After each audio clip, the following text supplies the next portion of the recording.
Fatties always balance their blood sugar levels because they know it's gonna make them look hotter, feel better, and be healthier. Today, I'm gonna be talking about 5 practical and simple habits that you can do every single day to keep your blood sugar levels in check. This is the best way and the most underrated way to get the ultimate glow up because people don't know about it or they don't know how to deal with it. How do you know if you have sugar imbalances? Here are some signs that you could be dealing with blood sugar imbalances, like feeling tired all the time, fatigue, you have mood swings or anxiety, you have dizziness, you have difficulty concentrating or brain fog, you have midday energy crashes or you have energy crashes in general, you have headaches, you have cravings for sweets, you have an increased hunger, or you have weight gain. So these are just a few indicators of a blood sugar imbalance. If any of these sound familiar and you're like, oh my gosh, I deal with these things, then it's probably time for you to start balancing your blood sugar levels. And everyone can benefit from this because long-term imbalances can lead to chronic illnesses like type 2 diabetes and high blood pressure. Shockingly, 90% of people are pre-diabetic without even knowing it, but the good news is 80% of type 2 diabetes is preventable with lifestyle and diet changes. It takes years for these issues to develop, so now is the perfect time to get started on changing your habits. So if you want the ultimate glow up and you want to balance your blood sugar levels at the same time, I'm going to give you these tips. And I'm a certified nutrition coach, so these are things that I recommend and that I personally do as well, and they are also backed by science. So let's go. Habit number 1, you want to eat your meals at a consistent time every single day, even on weekends. Everyone knows about our circadian rhythm and how it's our 24-hour body clock, but most people only apply that in terms of our sleep and wake times. But did you know it actually applies to when you also eat your meals? So setting consistent meal times is crucial, starting with breakfast. So you want to evenly space that out throughout the day rather than constantly eating or skipping meals or anything like that. I do 3 meals a day and I space them out evenly, but some people also prefer doing 5 to 6 meal plans. It depends on what their goals are, but you have to decide like, okay, I'm going to set my meal plan and this is my meal times throughout the day. And so when you eat at the same times every day and you avoid skipping meals or avoid constantly eating, you help regulate your metabolism. It gives you steady energy throughout the day. It gives you control because you know when you're going to feel hungry. So your body knows these hunger cues and you can actually address them because you know when you're going to feel hungry. And that's going to be so empowering for you to know that, and it manages your blood sugars as well. On the other hand, if you skip your meals all the time or you eat later in the day, it can lower your metabolism, and obviously you have less energy, you have energy crashes, you have crazy cravings, excessive snacking, you have weight gain. There's a lot of things and it's difficult to maintain your blood sugar levels. So make sure to eat your meals at consistent, evenly spaced times every single day, even on the weekends. Habit number 2, carbs are not the enemy. Here's how to actually eat your carbs so it doesn't spike your blood sugar levels and potentially reducing calories as well. Carbs get such a bad rep and a lot of people just immediately eliminate all carbohydrates, but I don't think that's necessarily a healthy approach to doing that. Some people need to reduce more of their processed carbohydrates and their sweets and their pastries, which is the main thing. But the key is how you prepare and consume your carbohydrates.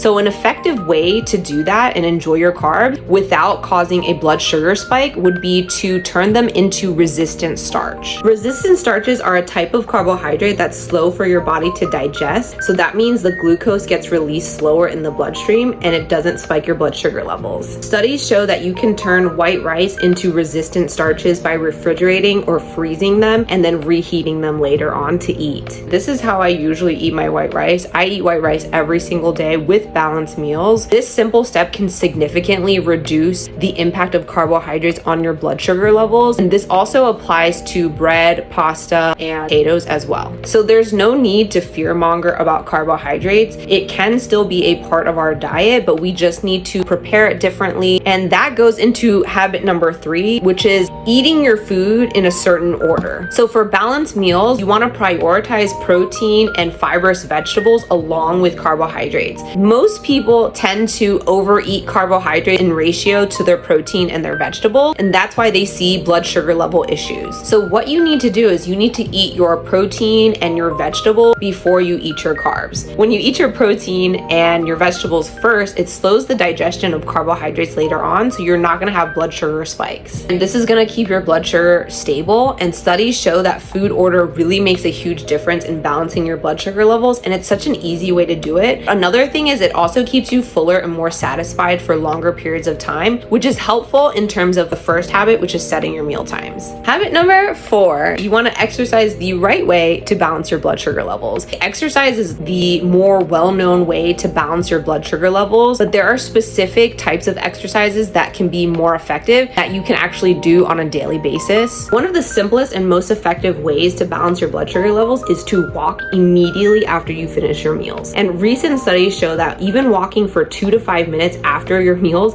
can significantly improve your blood sugar control. If you can walk longer, like 15 to 30 minutes, studies have also shown that walking 30 minutes after your meals can also help you stabilize your blood sugar levels. And also it's great for digestion, so you feel amazing. And also I've noticed when I do that, I don't get so tired after my meals either. This next exercise, we're gonna incorporate exercise snacks. We all know that sitting for prolonged periods of time, like 8 hours in a day, can negatively affect our blood sugar levels and our overall health. It can literally cause type 2 diabetes, high blood pressure, and even some cancers. And that's really intense. But recent research shows that short bouts of exercise, called exercise snacks, can be done every 45 minutes to an hour throughout the day, can actually counteract the negative effects of prolonged sitting. So these can be high intensity or low intensity activities. It doesn't have to be super long. It could literally be a minute. It's not always about intense exercise or being able to work out for long periods of time. It's really important to get your workouts throughout the day. And I wouldn't even say workouts. I would say just getting some more movement throughout the day is going to help you balance your blood sugar levels. And they don't have to take a massive amount of time because you only need a couple minutes. Additionally, we know that resistance training, like body weight exercise or weight training,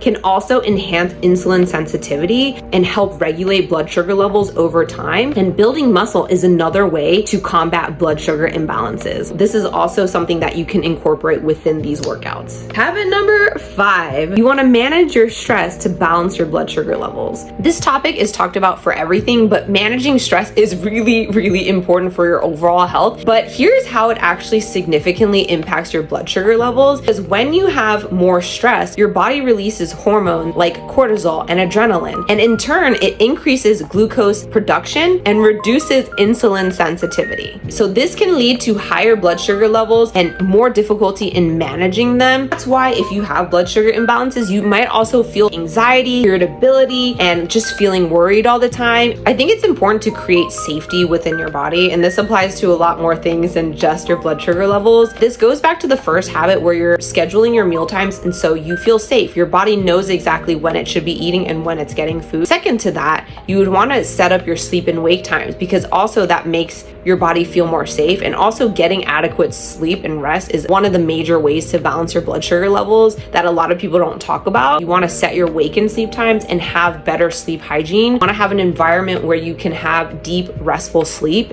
Other ways to manage stress, I think deep breathing exercises is such an easy way, and you can do it throughout the day as well. This helps you activate the parasympathetic nervous system, which helps counteract the response of stress and also lower cortisol levels. So you could do diaphragm breathing, or you could do 4-7-8 breathing technique, which you inhale for 4 through the nose and you hold for 7 and you exhale through the mouth with 8. So you want to do that a couple times throughout the day. There's a lot of other ways you can also manage your stress. So you could also have more hobbies or spend more time with your loved ones. So there's a lot of things you can do there. And there you have it. That's how you're going to level up and balance your blood sugar levels. These 5 tips are so powerful because it's going to give you the ultimate glow up, because it's not just about looking good on the outside. It's about feeling good, having good daily habits that support you and making you feel better. So as we end this video, check how can you implement and add these habits into your daily life now. Look at what you're currently doing. Is it helping you balance your blood sugar? Is it helping you make you feel your best? If it's not, you want to start small and start making these changes where you can and where you are now, and start being consistent and allowing that to develop into habits over time. If you like this video, I talk about health, self-love,